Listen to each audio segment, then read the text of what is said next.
So, good afternoon. You guys are all feeling good from doing push-ups? Awesome. What was the average? Did you figure out the average for the class? No. Cadet Templeton did that for operation. Okay. All right, yesterday in the first class we talked about basically a career of a high school student up through retirement, and it was me. And the second class that you can see online to the class last night was talking about flight school, Army aviation experience. Now we're going to start stepping into the Army itself. You're all familiar with the Air Force rank structure, correct? From enlistee up to E9, 01, second lieutenant up to 011, which is General of the Air Force, 5 stars. Right? The Army rank structure is, on the officer side, is exactly the same until you get to the 5-star rank. Starts as second lieutenant, goes up through general. The exact same rank. The abbreviations are different. In fact, I was talking with Colonel DeKemper. I was doing a paper for my Command and General Staff College many years ago, and I had a quote from an Army 3-star general who was my boss in Japan, and a quote from the U.S. Forces Japan Commanding General's Air Force Lieutenant General. And the Army, the abbreviations, capital L, capital T, capital G, in the man's rank, or name. So Lieutenant General Granrud. The Air Force is capital L, small t, capital G, small e, small n. They both Lieutenant General. I got written up on my paper for not standardizing my abbreviations, but one was an Army General, one was an Air Force General. Why they're different, I'm not sure. When you get to the 5-star rank in the Navy, it's Fleet Admiral of the Navy. Army is General, or Army is General of the Army. Air Force is General of the Air Force.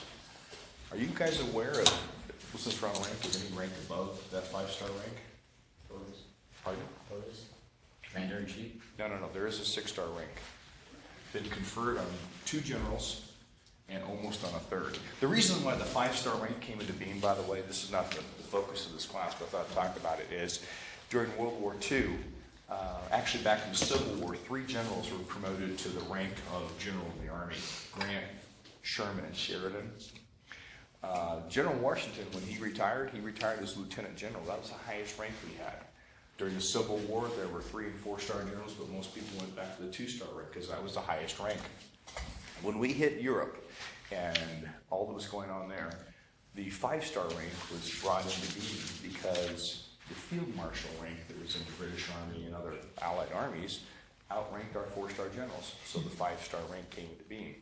But because of Eisenhower and Bradley and other such folks that had picked up 5 stars, there was an issue with General Washington and another guy from World War I, General Blackjack Pershing. They have the rank of General of the Army, the 6-star rank. There's pictures of the rank. No one's ever worn it because it never happened. And then there was a move afoot to make MacArthur a 6-star general because of the proposed invasion of Japan. Proposed invasion of Japan. He was going to be commanding, if that had happened, he would have been commanding the largest force ever commanded by any one man ever. You would have had several 5-star ranks because there were 5-star admirals and Army Air Corps 5-star generals and Army 5-star generals that would have been under his command when the Japanese surrendered. That made that go away. The actual picture of the 6-star rank, which is 5 stars in the Pentagon shaped in one in the middle, was actually placed in MacArthur's official file, but he never wore it. Small trivia: General Blackjack Pershing, commander of U.S. forces in World War I, used to be stationed at Fort Huachuca, a place I talked about yesterday in southern Arizona.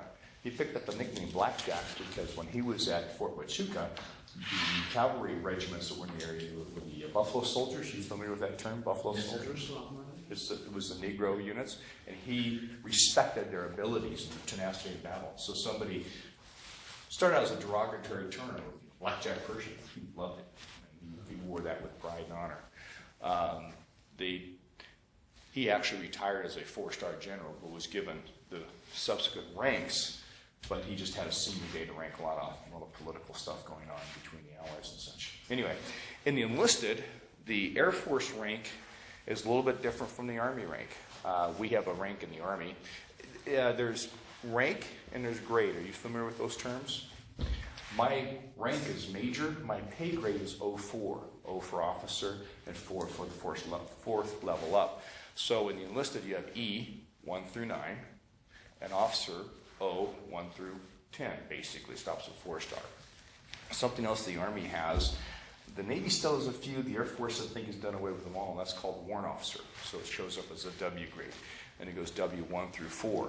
The rank looks like that of a first lieutenant, a silver bar with small black dots in it. So one first warrant officer 1, and 2, 3, and 4 black dots or squares, rectangles on their rank for W2, 3, 4. Then they came up with the CW5, which was a slender silver bar with a black line down the middle. I learned as a second lieutenant, you never want to curse deity or a W4 because they have a tremendous amount of power. Yes, sir. What I've heard is that the W4s or W5, they know every single weapon system ever created. It depends. It depends on what their job specialty is. There are, in Army aviation, all your pilots, most of your pilots are warrant officers. But there's also what we call walking warrants in the Army. Communications, weapons, maintenance, logistics, medical field. What, sir? Walking warrants. They don't have wings. Walking warrants. They usually hit the E7, E8 rank, and they go to warrant officer candidate school. They are undisputed subject matter experts in their field. They don't walk on water. They walk above the water without getting their feet wet. They are really sharp people. I was a second lieutenant in North Carolina, and the guy that ran the heavy drop rigging site, which was responsible for rigging all the equipment up on a no-nose deployment, was W4. And went down to get some stuff and found out you wanted to have that guy on your side. If he was against you, it'd be a long, hard day. Really? Pardon? How so? He just controlled a lot of stuff. The warrant officer rank falls between E9 and O1. That's where they sit in the rank structure. But it's just like a senior sergeant major. The sphere of people he operates in are generals and colonels, lieutenant colonels, just like the W3. In fact, the W3 and W4 for housing, are you guys familiar with company grade, field grade, flag grade? You know what those things mean? Yes, sir. What were the examples of walking warrant officers? Signal, communications, medical. You guys know what a physician's assistant is? Yes, sir. It's kind of a step between a nurse and doctor. PAs, a lot of your special forces medics cross-train to become warrant officers and their PAs. So they can do a lot of things that a doctor can do that a nurse can't. And they're usually W3s and W4s. Communications, ordnance, logistics, intel, as such. And they're just renowned subject matter experts. You just don't mess with them. Their stuff is pretty good. They're euphemism, their ducks are in a nice straight little line. Okay?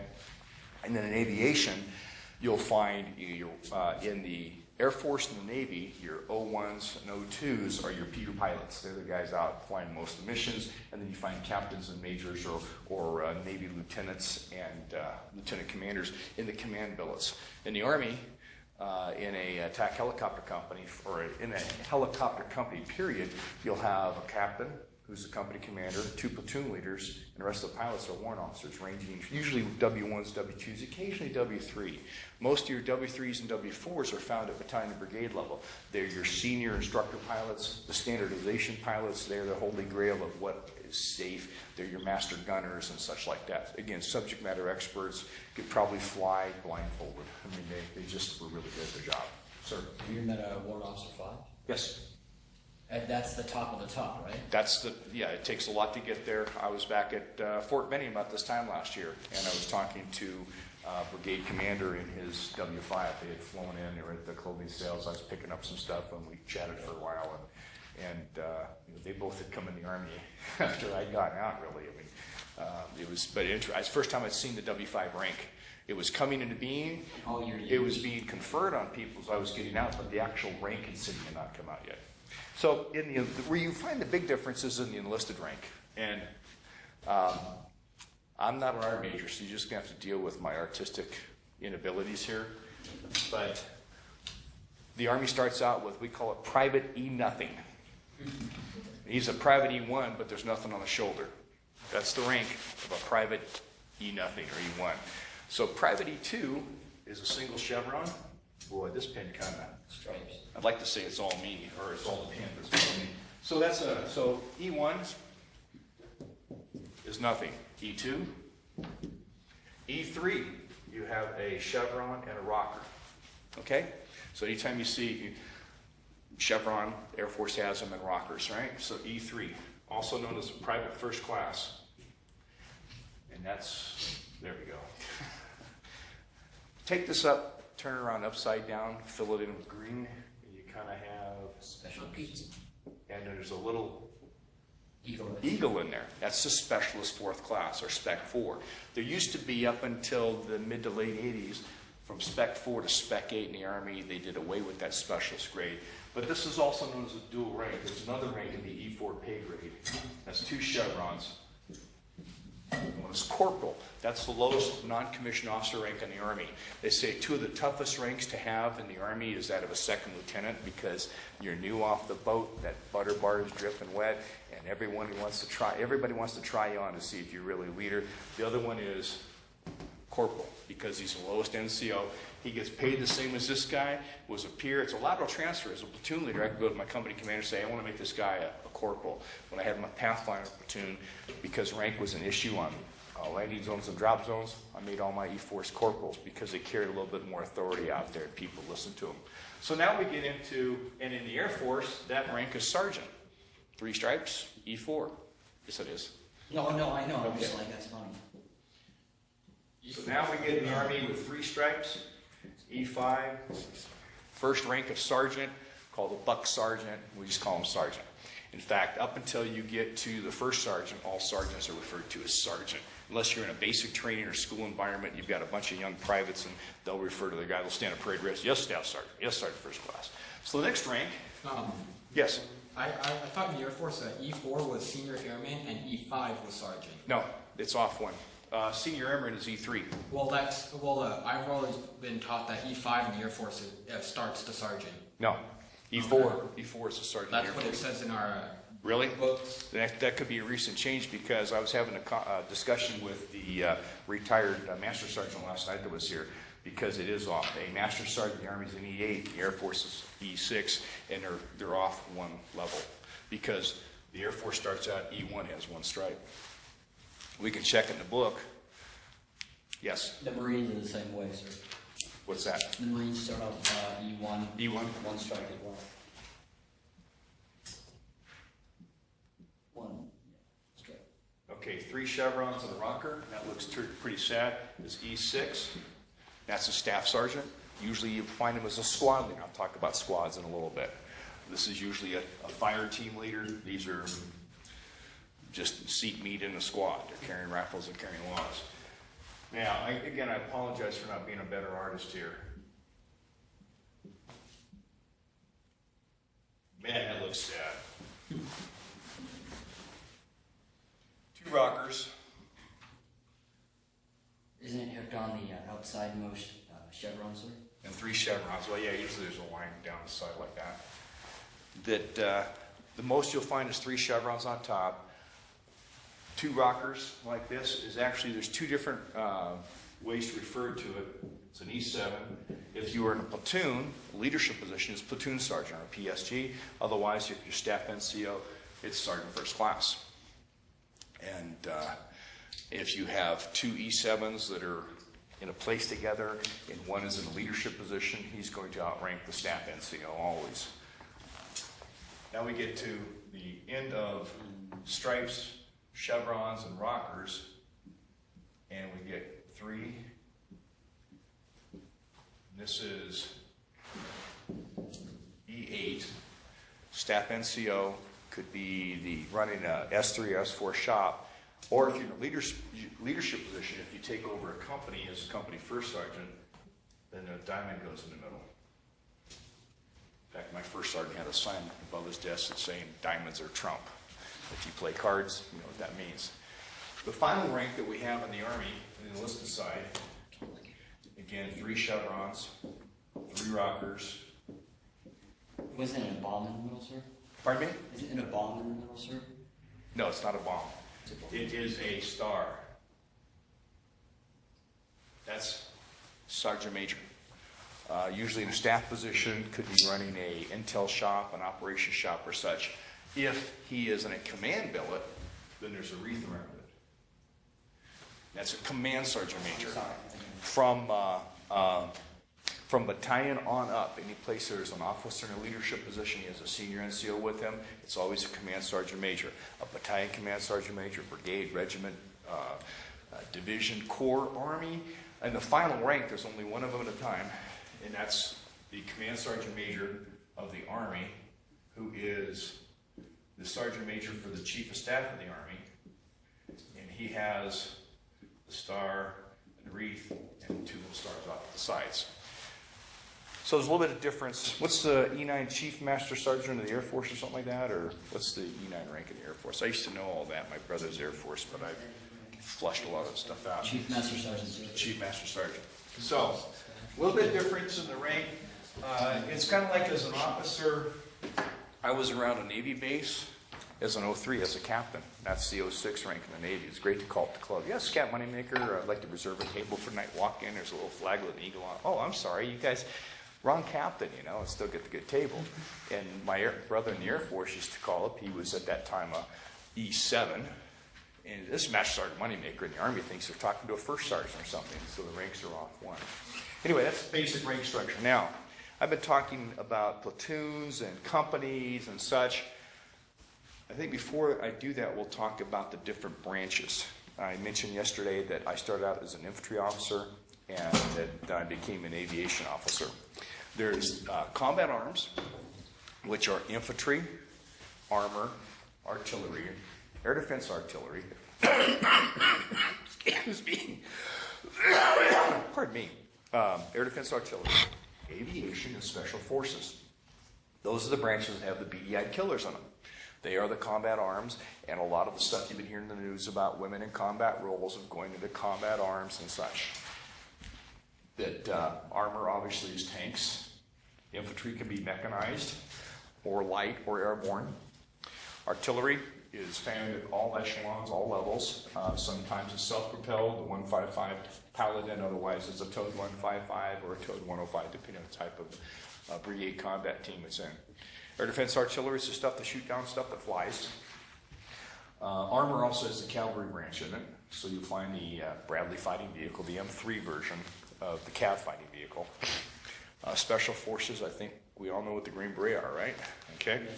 And aviation is a broad-ranging branch that has medium lift helicopters like the Chinook, the Blackhawks, and of course the attack and Cav branches of it too. Combat support means exactly what they do. They support the main warfighters, and in that you'll find military intelligence, military police, signal corps, chemical corps. Let's see, and that's about it. Let's say it's military police, military intelligence, chemical signal. I used to know these by, I could rattle them off in my sleep. So they're the combat support, and they are there to provide combat multipliers or enhancement to what's going on. You think about it, if an engineer platoon comes and help you dig foxholes, that's a big, big, big enhancement. Or if you've got a Seaweed battalion, a combat intelligence battalion, that gives you a slice element that comes forward, and they can put early warning devices out if you're in the defense. Great combat multiplier. MPs are a lot like the infantry. They're forward, and if you get enemy POWs, you're going to pull them back to a battalion area and turn them over to MPs. And many times you'll find MPs with working dogs coming forward with you. The combat service support, they support you, but it's with services. You find the Adjutant General Corps, which is all your administrative personnel issues, bringing replacements forward in time of war, graves registration in time of war and such. The Finance Corps, it's how you get paid, very important. A lot of people wondered why I didn't go Finance Corps with my last name, and numbers like that never appealed to me. The Quartermaster Corps, they're the suppliers. They provide all the beans and bullets and fuel. I'm sorry, they don't provide bullets. Ordnance Corps does that. But all classes of supply are supplied by the Quartermaster Corps except for medical supplies, because that comes through the Medical Corps, and your actual ammunition, which comes through the Ordnance Corps. Transportation Corps, their job is to move around the battlefield or get out of theater forward. So it could be sea and rail transportation, as well as rail and vehicle transportation inside theater or combat operations area. Ordnance Corps, they basically fix it. They're also charged with developing new weapon systems, bringing stuff online, research and development, and bringing a new piece of equipment into the inventory to make it work. They have some pretty slick equipment. When I worked around an armored cavalry regiment, you see these M88 tank retrieval vehicles that can lift the power pack out of M1 and put a new one in, or they can hook onto it and tow it. And when you see an M88 pulling an M1 behind it, going 40 miles an hour, it's impressive. Especially if it's not a diesel, but a gas burner. And the reserve unit I was in, we had gasoline M88s. So at night, you see it coming down the range road, pulling a tank behind it, and there's about 4 foot of flame coming out of the exhaust because the gasoline works differently than the diesel. But to feel the ground rumble and see that thing coming by, a lot of power. They're armored inside. They have machinery, lathes and stuff, so they can fix stuff out on the battlefield, arc welding and such. Pretty. If someone's interested in that type of thing, Ordnance Corps is a great branch to go into because you learn some diesel mechanic. Now with the M1 Abrams, it's a gas turbine engine, that type of mechanic, as well as fabricating parts on the fly in the field. Pretty cool. How fast can an M1 Abrams go, sir? They have a governor that keeps them from going above 45. They can go faster than that. They can go faster than that. Let's see, Quartermaster Transportation, Civil Affairs Corps. When you're into a theater and you start dealing with the host nation, the civil affairs work with those to kind of make for a peaceful transition with the Army or the forces being on the ground. Let's see, PSYOPs. We worked with some PSYOP folks in Germany. They'd bring in a Huey with a speaker system and try to make it sound like a Black Hawk. And it did kind of sound like it. They were playing recorded psychological operations to deal with the mind of the enemy. We were doing a mission, and after the movie Apocalypse Now came out, they would fly along the plane, ride the Valkyries. It was kind of cool. And then Logistics Corps, which is a new branch in the Army. The old three basics of supply and support were transportation, quartermaster, and ordnance. And they created a new branch, I think it was 2008, where they took, once you reach captain and you go to your advanced course, you put on a new branch insignia. It's called Logistics Corps. So those three branches from captain above, they wear the same branch insignia because they all work together. The units kind of morph together as you get higher in the echelon. And then there's the special branches, the medical corps. And you have dentists, doctors, nurses, veterinarians. And yes, there's vets in the Army. They check the food. I was always afraid, what happens if a vet comes up to a horse with a broken leg? What do? Shoot it. I was worried if we had a vet show up on a drop zone and I hurt my leg, I'm thinking, shooting, that the vets, going back to the mule trains in the Army is the lineage of it, but there's still vets in the Army because there are working dogs. There were cases of Special Forces operators using horses and pack mules in Afghanistan, so the vets are still around. The Chaplain Corps, there's a chaplain down to battalion level. He is the spiritual, conscious, and advisor to the unit commander. They have to be able to throw all pitches. They got to be able to pitch Christian, Jewish, and Islamic faiths as well as everything else. They are Some of that new world, I'm guessing. They are the spiritual advisor, conscious to the commander. Just like the flight surgeon or the medical medical advice saying, this is unsafe. Or I know one time we were doing a forced march, and we had a lot of the pilots were complaining about, we're going to go heat casualty. So we looked at the surgeon, and what do you do if somebody's a heat casualty? Rectal enema with ice cubes. All right. So we had a bag of ice, and nobody fell out with heat casualty. Oh my God. That, I think they just scare them more than help them. And then finally, the Judge Advocate General's Corps, which is the lawyers in the Army. And it's an interesting thing, in a division, you have your own attorneys. They wear your same shoulder patch, and they are the prosecuting attorneys. The defense, if you've ever seen the movie A Few Good Men with Tom Cruise, Jack Nicholson, and all that, you notice that the prosecuting attorney was a Marine. The defense attorney was a sailor.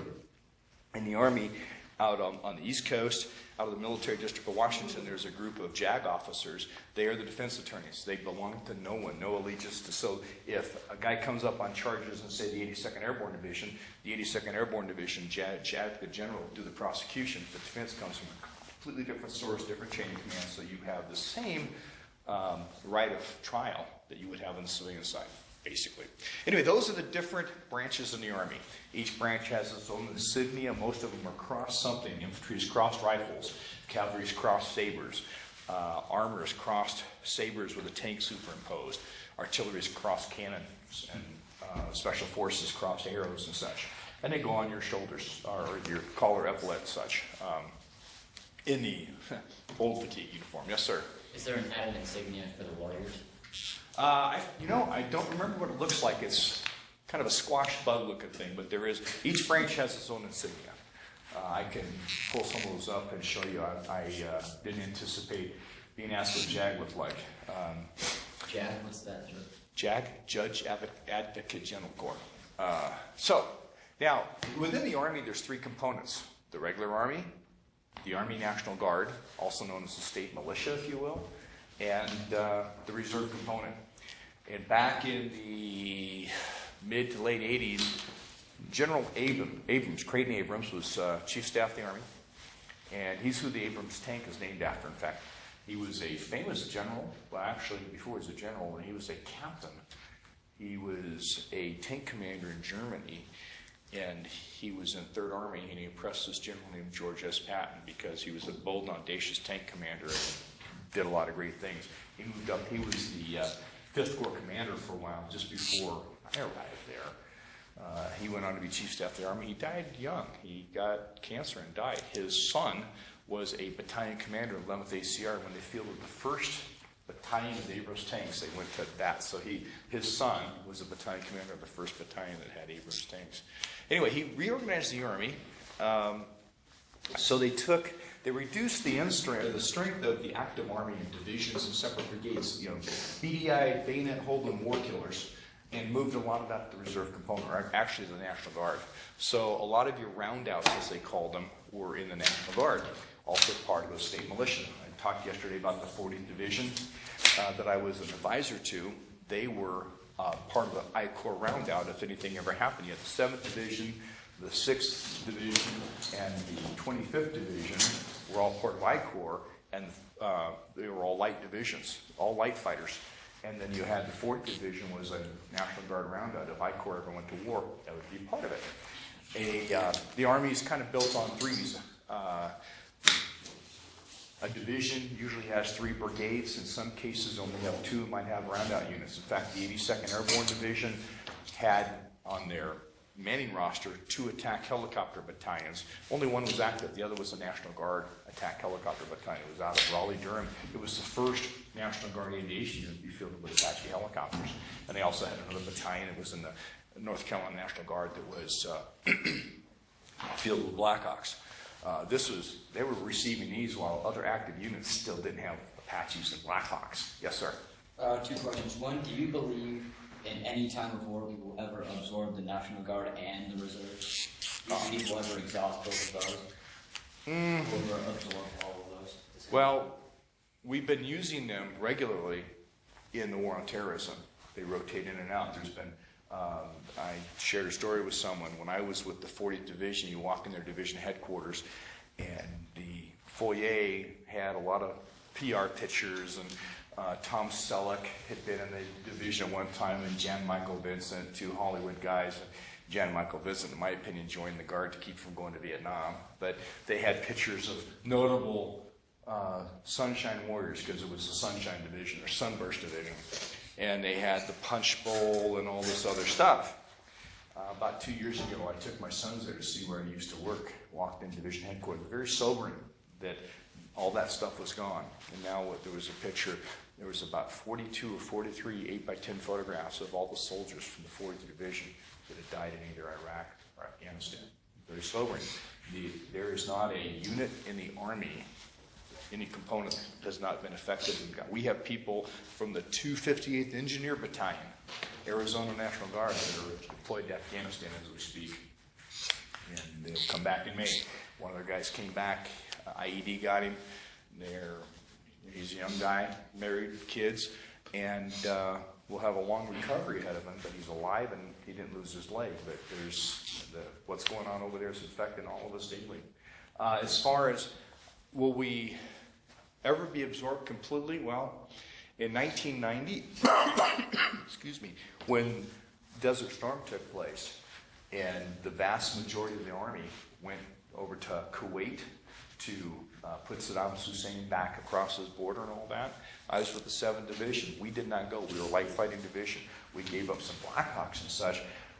While everyone was over in the desert getting ready for that, and there were National Guard and Reserve components coming through Fort Ord getting trained up. A lot of chemical and biological training was going on.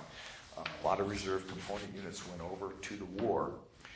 We were back in Fort Ord being briefed daily on, okay, here's what's going on in the Philippines. Here's what's going on in Haiti. Here's what's going on in other places in the Caribbean. All these in case if we had to deploy or if Korea bubbled up. We were the wings of the West Coast and what was left to take care of stuff. So though a lot of Guard and Reserve components had been absorbed or federalized and moved out, we were still staying there because we still needed some forces here on the backside.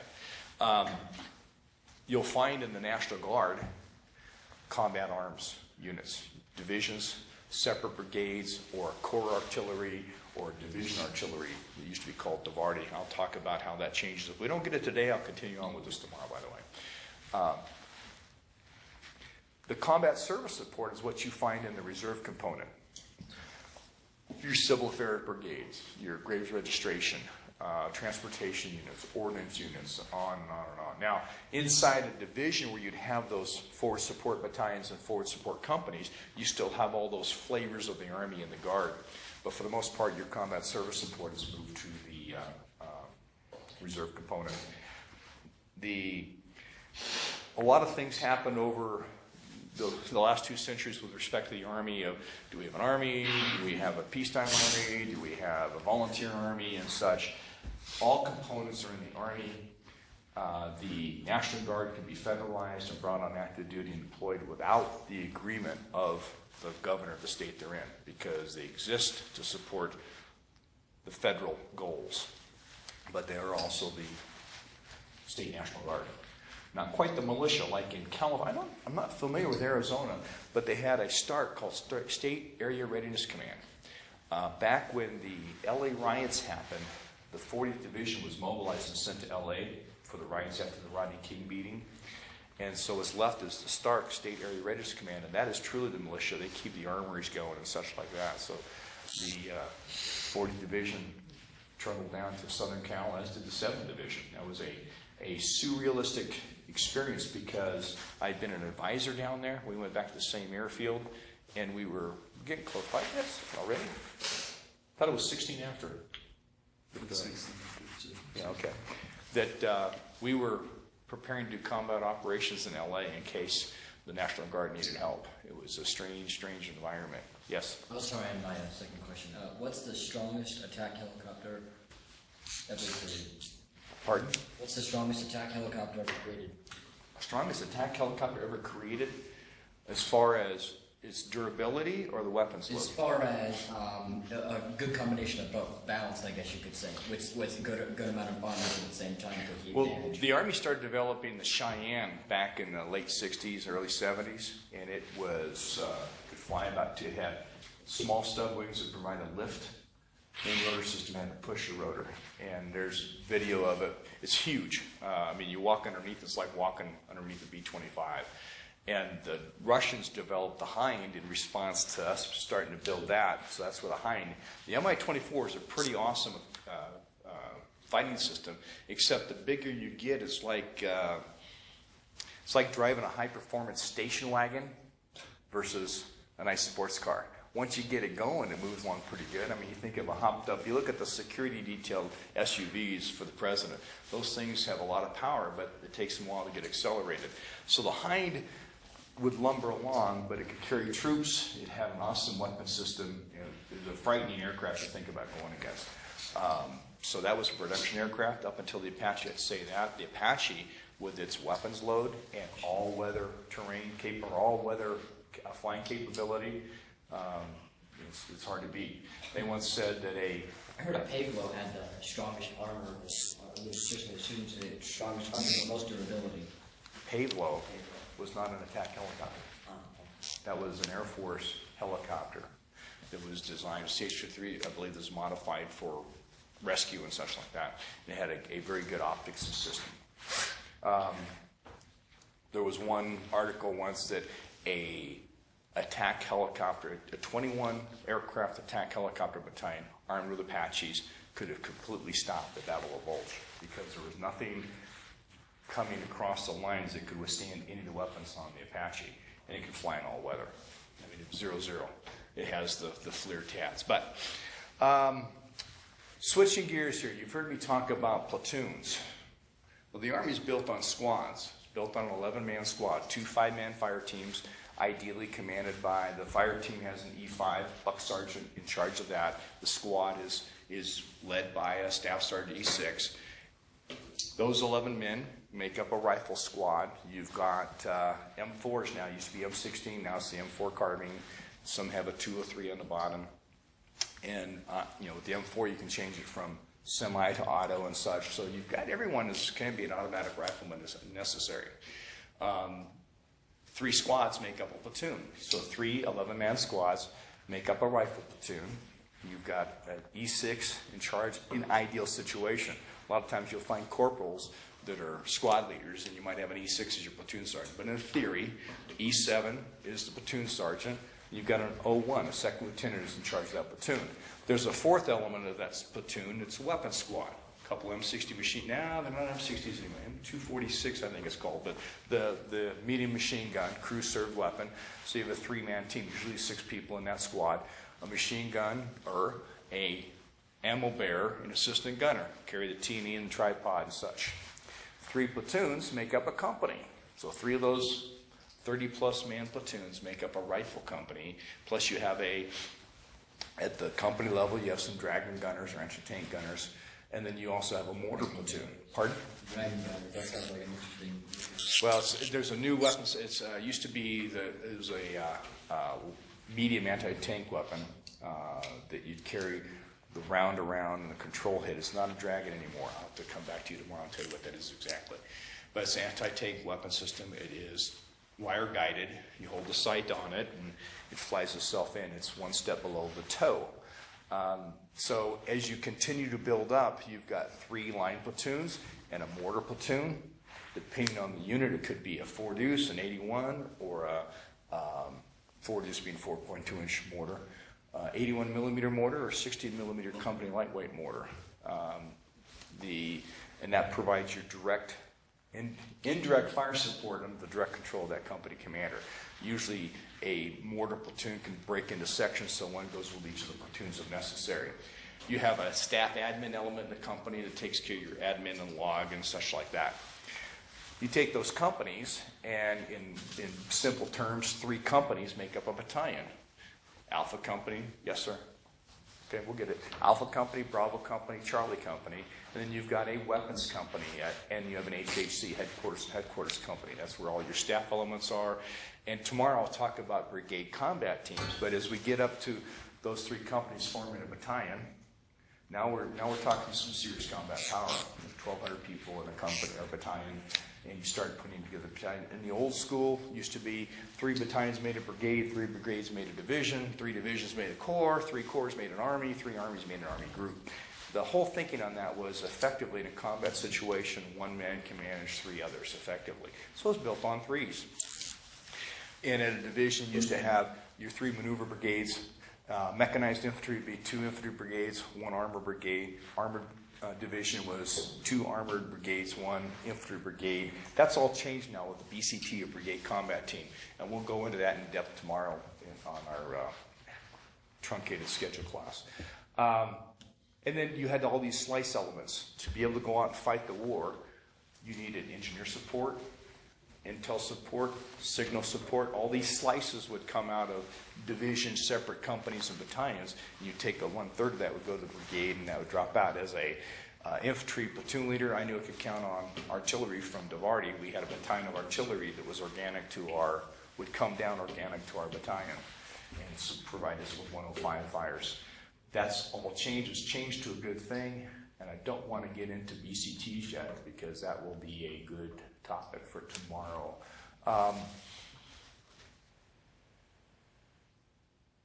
Yeah, any questions about the stuff I've rambled on about? Okay. Let's see, any of you guys. One Yes, sir. question. Why aren't you a warrant officer, sir? Why am I not a warrant officer? You know a lot of information. on a wide range of. Well, it doesn't mean that only warrant officers can have all the information. It's, warrant officer Well, is just that- basically a non-leadership position. It is a technical position, as in technician of a pilot. I was a leader. I came up through leadership positions. But as an officer, you're supposed to know your stuff. Sometimes, so if I can fool you, I'm doing a good job. It's like, You had a question? well, it's like a pilot flies and he commands, and does desk work and does all that work associated with it, but a warrant officer just flies. When we were in garrison, we had, in fact, my unit made a commercial for the Army. And if you ever see an old commercial of Cobras flying along, that's my unit doing it. On the final day of filming, I actually went out and got in the front seat, and I ended up, my goofy face going by, hey, it's me. But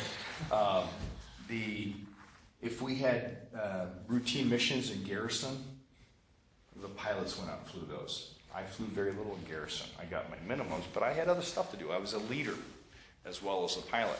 We went to the field. I never missed a mission because I was now doing my job out there. The old saw, if you will, the old statement, if you want to fly in the Army, don't be a commissioned officer because your job is not primarily flying, it's leading. The warrant officers get all the flying. In fact, I think I talked about it yesterday, high school flight school option. Did you hear me mention that? I don't know if it's still in the Army. It used to be you could graduate from high school, enlist in the Army for the aviation option. You go to basic, advanced individual training, go right to Fort Rucker for pilot training. I had a young man in my unit in Germany. When you get to a unit and you're a pilot, there's a lot of things you have to go through to show your capabilities and such before you become a pilot in command. Well, there's 2 pilots in the aircraft, one is in command, and not necessarily the senior ranking guy, it's the guy with the most flight experience. Pilot command is a very noble position to strive for, and it's a lot of responsibility because you're responsible for the safe operation of that aircraft and everyone in it. Mr. Apke was baby-faced, rosy-cheeked guy. We celebrated his pilot command check ride with a party at the club, and about 2 weeks later we celebrated his 21st birthday. This guy was a pilot command, an attack helicopter pilot, wasn't even 21 yet. And he went on to be an instructor pilot. Last I tracked him, he was in special ops flying. But it used to be, I don't know, I honestly don't know if that option's still available, but that was a quick way to go be a pilot. That you could be, by 19 years old, you could be a pilot. Yes, sir. Yeah, it's not an option anymore. It is not? Yeah. It's too bad. It was a good option. We also had something called enlisted aerial observers. And in the scout aircraft, a single pilot aircraft, so your combat T&E is a pilot and a scout. EAO. And so guys are coming out of basic AIT, going to Fort Rucker. They'd learn how to solo the aircraft. And it was designed to come up, dismount them. They could do observation camp type tactics. And one of them he messed up. He said he was sick. And somebody spotted him out boogie boarding later that day. So I called him off and said, "Son, what were you doing this time last year?" "I was in high school, sir." I had to keep from laughing. Then he came to me one day asking for a 3-day pass. "Why?" He goes, "Well, it's my girlfriend's senior prom and I want to go." He was 19 years old, not that far out of high school. I had guys in my unit that were half my age. I could still outrun them though, back before I had a bad knee. Anyway, why am I not a warrant officer? Accident of birth, I guess. Any other questions? All right, let's go ahead and shut this down.